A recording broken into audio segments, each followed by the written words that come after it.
سعودی عرب سے کسی نے پوچھا ہے، یہ خلا کا بہت اہم مسئلہ ہے، اس کو سن لیں اچھی طریقے سے۔ اگر ایک شوہر اپنی بیوی کو بہت تنگ کرے، دوسری شادی کر کے پہلی بیوی سے بچے لے کے دوسری بیوی کے پاس رکھے اور اس کو اس حد تک بولے کہ میں نہ تو آپ کو اپنی بیوی رکھوں گا نہ کسی اور کی ہونے دوں گا، اس کو نہ کھانا نہیں دیتا، اس کو کھانا نہیں دیتا، نہ اس کا حق ادا کرتا ہے، اس پر ظلم ستم کیا، اپنے بھائیوں سے بولا کہ اس کو مارے پیٹے، ایسی صورت میں عدالت سے خلا لینا شرعاً جائز ہے۔ وہ لڑکی اگر عدالت سے خلا لے کر کہیں اور شادی کر سکتی ہے،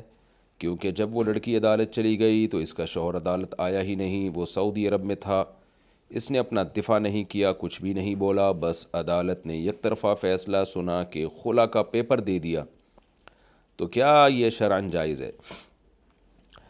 دیکھیے، پہلی بیوی کے بچے لے کے دوسری بیوی کو دینا یہ تو ظلم ہے، اور بچے ماں ہی کے پاس رہنا چاہیے، اس ماں کا حق ہے، یہ بچے کا بھی حق ہے، ماں کا بھی حق ہے۔ دوسری شادی کی تو پہلے سے بچے لے کے دوسری کو دے دیے، یہ تو جائز نہیں ہے کسی صورت میں بھی۔ باقی یہ کہ کھانا بھی نہیں دیتا، اور یعنی اگر واقعی بنیادی حق بھی ادا نہیں کر رہا نا، نان نفقہ تو بنیادی حق ہے، تو پھر ایسی صورت میں شریعت کہتی ہے کہ عورت شوہر سے خلا کا مطالبہ کرے، تو شوہر سے طلاق کا مطالبہ کرے، تو شوہر کو چاہیے طلاق دے دے، اس پر واجب ہے ایسی صورت میں طلاق دینا۔ لیکن شوہر اگر طلاق نہیں دیتا تو عورت پھر کورٹ میں کیس کرے، کیس یہ کرے کہ میں یہ چاہتی ہوں کہ میرا شوہر میرے واجب حقوق ادا کرے، میرے شوہر کو کورٹ میں بلایا جائے اور اس کا جو واجب حق ہے وہ میرا حق ادا کرے، اور یہ گواہ ہیں، 2 گواہ کم از کم ہونے چاہیے، یا 1 مرد 2 عورتیں، ان سے ثابت کرے کہ بھئی یہ ظلم میرے اوپر ہو رہا ہے، نکاح بھی ثابت کرے کہ میرا فلاں سے نکاح ہوا تھا، پھر اس کے بعد یہ ثابت کرے کہ یہ ظلم میرے اوپر ہو رہا ہے، اور وہ ظلم کی نوعیت کیا ہے، جو ایک یعنی مخصوص نوعیت کا ظلم ہے، جو بڑا ظلم ہے، وہ یہ کہ میرا نان نفقہ نہیں دے رہی ہے، جو بیسک نان نفقہ میرا بنتا ہے، تو یا تو یہ میرا نان نفقہ دے، عدالت یعنی کورٹ کیا کرے گی، پھر اس کو مجبور کرے گی بھئی کورٹ میں جمع کراؤ اس کا نان نفقہ، کیونکہ عورت کو شوہر پہ اعتماد نہیں ہے، ایسا نہ ہو کورٹ فیصلہ دے پھر کھا جائے، تو پھر وہ شوہر کا نان نفقہ باندھ دے گی۔ اور یہ جو ہے کہ بھائیوں نے پکڑ کے مارا، تو یہ بھی بہت ظلم ہے، کہ دیور کون ہوتے ہیں بھابھی پہ ہاتھ اٹھانے والے، تو وہ یہ کہے کہ یہ اس ظلم سے توبہ کرے اور معاہدہ کرے کہ آئندہ یہ نہیں کرے گا، تمیز سے مجھے رکھنے کے لیے تیار ہے تو ٹھیک ہے، نہیں تیار ہے تو پھر کورٹ سے درخواست کرے گی کہ اس کو آپ مجبور کریں کہ یہ مجھے طلاق دے۔ تو اصل طریقہ یہ ہے، پھر کورٹ کیا کرے گی، نوٹس بھیجے گی اس کو اور بولے گی تمہاری بیوی نے تم پہ یہ الزام لگائیں، جن میں 2 الزام سنگین نوعیت کے ہیں، تمہارے بھائی جو ہے اس کو پکڑ کے مارتے ہیں،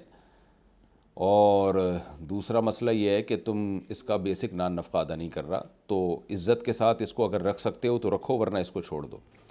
شوہر اگر مان جاتا ہے تو ٹھیک ہے، نہیں مانتا یہ بات۔ اچھا، نان نفقے کا مسئلہ میں نے بتایا کہ کورٹ اس کو کہے گی کہ نان نفقہ جو ہے نا باپ نے کیش رقم کی صورت میں کورٹ میں جمع کرانا ہے۔ شوہر مان جاتا ہے ٹھیک ہے، نہیں مانتا تو عورت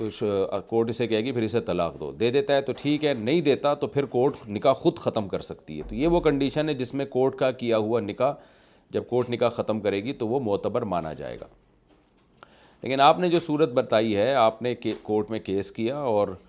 کورٹ نے نوٹس بھیجا، شوہر کو اگر نوٹس ملا ہے، بعض دفعہ پتہ ہی نہیں ہوتا، اس کو نوٹس ہی غلط ایڈریس پہ بھیجا جا رہا ہوتا ہے، شوہر کو نوٹس ملا ہے وہ پھر بھی نہیں آیا، تو یہ اس کی علامت ہے کہ شوہر نے اپنے اوپر جو الزام لگے تھے اس کو تسلیم کر لیا ہے۔ تو ایسی کنڈیشن میں اگر کورٹ نکاح ختم کر دے گی، کیونکہ سنگین نوعیت کا ظلم ہو رہا ہے، نہ وہ کم بخت کورٹ میں آ کے کیس کی سماعت کر رہا ہے اور نہ ہی وہ ان حقوق کو دینے کے لیے تیار ہے، تو آپ نے اگر جو صورتحال لکھی واقعی ایسا ہے، تو پھر ایسی کنڈیشن میں کورٹ کا نے جو نکاح ختم کیا وہ معتبر مانا جائے گا، اور پھر آپ عدت کے بعد کہیں اور نکاح کر سکتی ہیں۔ لیکن پھر بھی یہ چونکہ نکاح میں طلاق کا معاملہ بہت اہم ہوتا ہے، آپ کورٹ کی پوری کارروائی اور جو آپ نے کیس کیا ہے نا، وہ کسی دارالفتہ میں بھیج کے پراپر فتویٰ لیں۔ یہاں تو میں نے جو مسئلہ بتایا وہ اصول اور ضابطے کا بتایا ہے، اصول اور ضابطہ یہی ہے، لیکن خلا کے کیس میں جب بھی کوئی کیس میرے پاس آتا ہے، کوئی مجھ سے پرسنلی مسئلہ پوچھتا ہے، تو میں اس سے کہتا ہوں کہ صرف زبانی جواب پر آپ اکتفا نہ کریں، آپ مجھے وہ پورے ڈاکومنٹس بھیج دیں تاکہ ہمیں پتہ چلے کورٹ نے جو خلا دیا ہے اس میں بیس کس بات کو بنایا ہے، اس پروسیس کا کورٹ نے خیال کیا بھی ہے کہ نہیں کیا۔ تو میں آپ سے بھی یہی کہوں گا کہ اگر آپ کراچی میں ہیں تو آپ یہاں میرے پاس بھیج دیں میرے ایڈریس پہ، ورنہ جامعۃ الرشید ہے، جامعۃ الرشید احسان آباد کراچی یا دارالعلوم کرنگی کراچی، ان میں سے کسی بھی ادارے میں آپ بھیج دیں، بنوری ٹاؤن بھی بھیجا جا سکتا ہے، دارالعلوم کرنگی بھیج دیں یا جامعۃ الرشید بھیج دیں، تو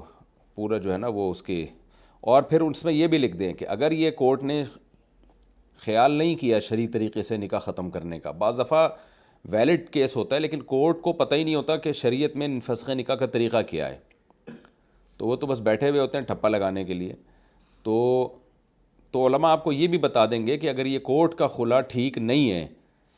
آپ کے ڈاکومنٹس پڑھنے کے بعد، تو پھر ٹھیک طریقہ کیا ہے،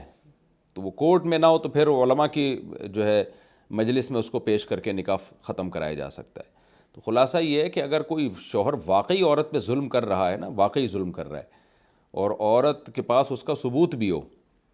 یا شوہر قسم نہ اٹھائے، جو بھی پورا طریقہ ہوتا ہے پروسیس کا، ایک پورا پروسیس ہوتا ہے، تو اس میں عورت کا جو ہے نکاح ختم کیا جا سکتا ہے۔ میں جو بار بار چیختا ہوں کہ کورٹ کا خلا معتبر نہیں ہے، تو اس سے وہ خلا مراد ہے جس میں کورٹ شریعت کے اصول کا خیال نہیں کرتی، کیونکہ ہمارے ہاں جو کورٹ میں لاء ہے، قانون ہے، وہ یہ نہیں ہے کہ عورت پہ ظلم ہو رہا ہے تو عورت خلا لے سکتی ہے۔ لاء یہ ہے کہ عورت جب بھی یہ کہے گی کہ میں نے شوہر کے ساتھ نہیں رہنا، تو شوہر اچھا ہو برا ہو، عدالت پابند ہے اس کو خلا کی ڈگری تھمانے پر، یہ غیر شرعی ہے، اس میں عورت کا نکاح ختم نہیں ہوگا۔